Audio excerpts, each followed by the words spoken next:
Broadcasting from Tokyo, Japan, this is Democracy Now! I have absolutely no intention of hurting the feelings of the people of China or Korea from the very beginning. This is the same thinking of all the prime ministers before me who have visited Yasukuni's shrine.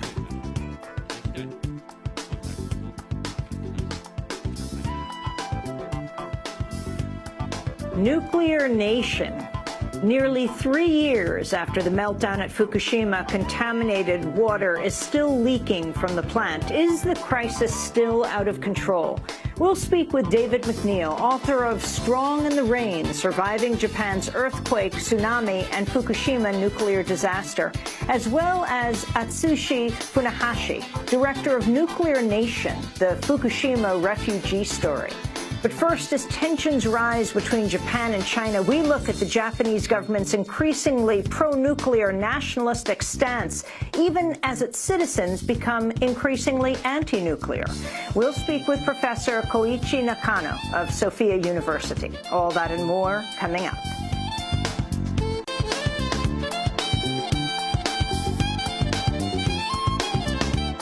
Welcome to Democracy Now!, democracynow.org, the War and Peace Report. I'm Amy Goodman. We're broadcasting from Tokyo, Japan. Members of the White House panel reviewing government surveillance have publicly rejected some of the NSA's key claims in justifying warrantless mass spying. Appearing before a Senate hearing, former CIA Deputy Director Michael Morell and former National Security aide Richard Clarke refuted assertions the bulk collection of phone data could have prevented 9/11. It is absolutely true that the 215 program has not played a significant role in disrupting any terrorist attacks to this point.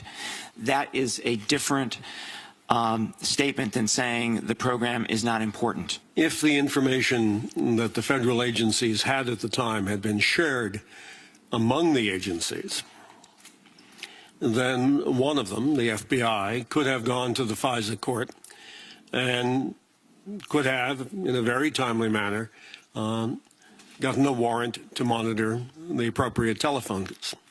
They didn't because they were unaware of the information that existed elsewhere in the government at the time.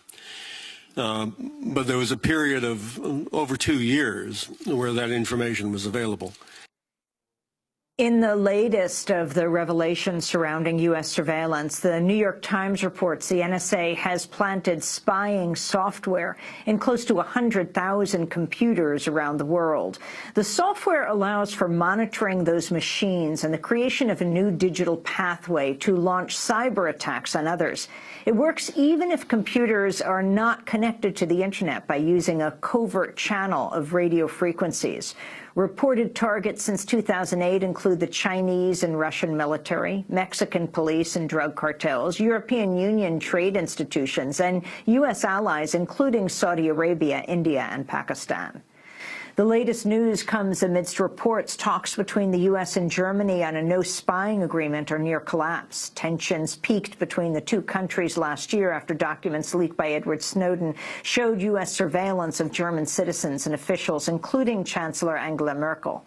A German newspaper reports the negotiations are at a dead end over a U.S. refusal to guarantee an end to spying on German politicians. Germany denies the claim and says the talks are ongoing. A federal appeals court has struck down federal rules promoting equal access to the Internet. The telecom giant Verizon had challenged FCC regulations on net neutrality that force Internet providers to provide all content at equal speeds, regardless of the company. Its own business interests. Advocates say the rules defend against corporate abuses and help preserve an open Internet. But the court ruled Tuesday that because the Internet isn't a utility, companies are free to make side deals for faster streaming of their websites and services. In a statement, former FCC Commissioner Michael Copps said the decision, quote, is poised to end the free, open, and uncensored Internet that we have come to rely on. He added, quote, without prompt corrective action to reclassify broadband, this awful ruling will serve as a sorry memorial to the corporate abrogation of free speech.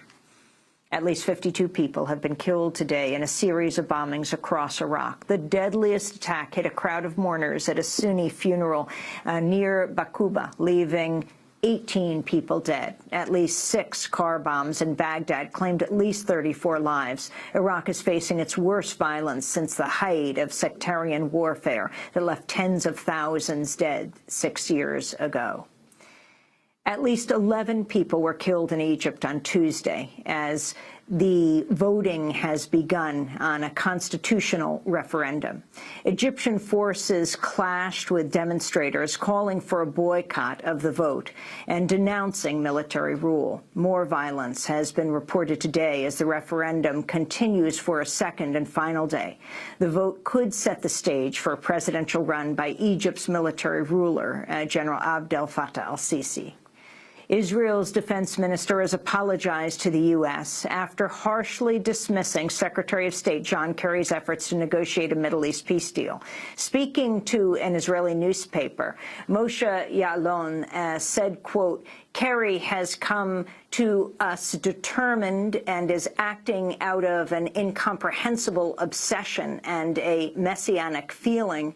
He cannot teach me a single thing about the conflict with the Palestinians. The only thing that can save us is if Kerry wins the Nobel Prize and leaves us alone," he said. In Washington, State Department spokesperson Marie Harf called Ya'alon's statement offensive and inappropriate. To question his motives, to distort his proposals is not something we would expect from the defense minister of a close ally. And again, if accurate, I think we've been very clear that we would find these comments offensive and inappropriate.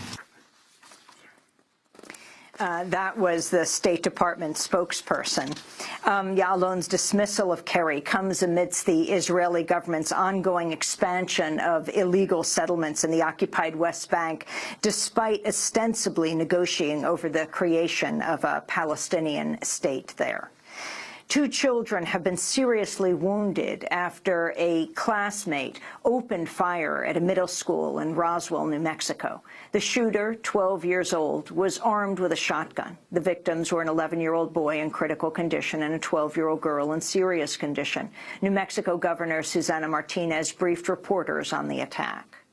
A student from Berendo Middle School walked into the school this morning, and while students were gathered in the gym because of the weather, they gather in the gym to stay out of the cold weather, this individual opened fire on the audience that was in the gym. The shooter was quickly stopped by one staff member who walked right up to him and asked him to set down the firearm, which he did.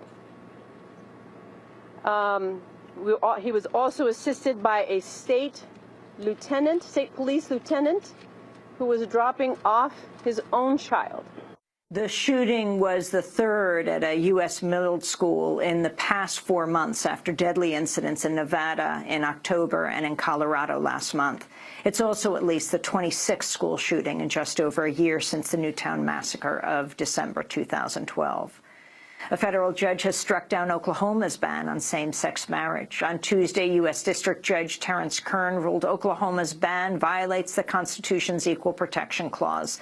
The decision is on hold, however, pending appeals from state officials. It's the second time in a month that a federal judge has overturned a gay marriage ban in a traditionally Republican state, following Utah in December. The Supreme Court later put gay marriages on hold pending Utah's appeal. Utah says it won't recognize any of the marriages performed during the 3 weeks when they were legal. But the Justice Department says they'll be recognized at the federal level.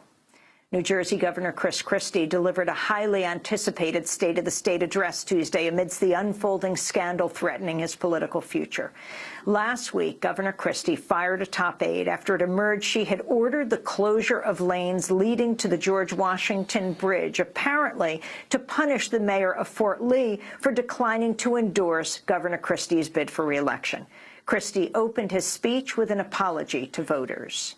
And as a result, we let down the people we're entrusted to serve. I know our citizens deserve better, much better. Now, I'm the governor, and I'm ultimately responsible for all that happens on my watch, both good and bad. Now, without a doubt, we will cooperate with all appropriate inquiries to ensure that this breach of trust does not happen again. But I also want to assure the people of New Jersey today that what has occurred does not define us or our state. More developments threaten to expand the controversy. Newly released photos show Governor Christie was with David Wildstein, another official tied to the scandal, at a memorial on September 11th, the third day of the lane closings in Fort Lee. Christie has repeatedly claimed he and Wildstein have had little to no contact. State lawmakers are also readying new subpoenas to force the testimony of Christie's aides. Federal investigators, meanwhile, are probing whether Christie improperly used Superstorm Sandy relief money to fund a multi-million-dollar tourism ad campaign featuring his family. And the Obama administration is reportedly preparing to undermine strong environmental safeguards in trade talks with 11 other Pacific Rim countries. New documents released by WikiLeaks show the White House is ready to backtrack on a series of critical regulations in order to secure a deal on the Trans-Pacific Partnership. These include legally binding requirements for pollution limits, logging standards, and a ban on the harvesting of shark fins. And those are some of the headlines. This is Democracy Now!, democracynow.org, The War and Peace Report. I'm Amy Goodman. We are on the road in Tokyo, Japan, for the first of 3 special broadcasts here. We're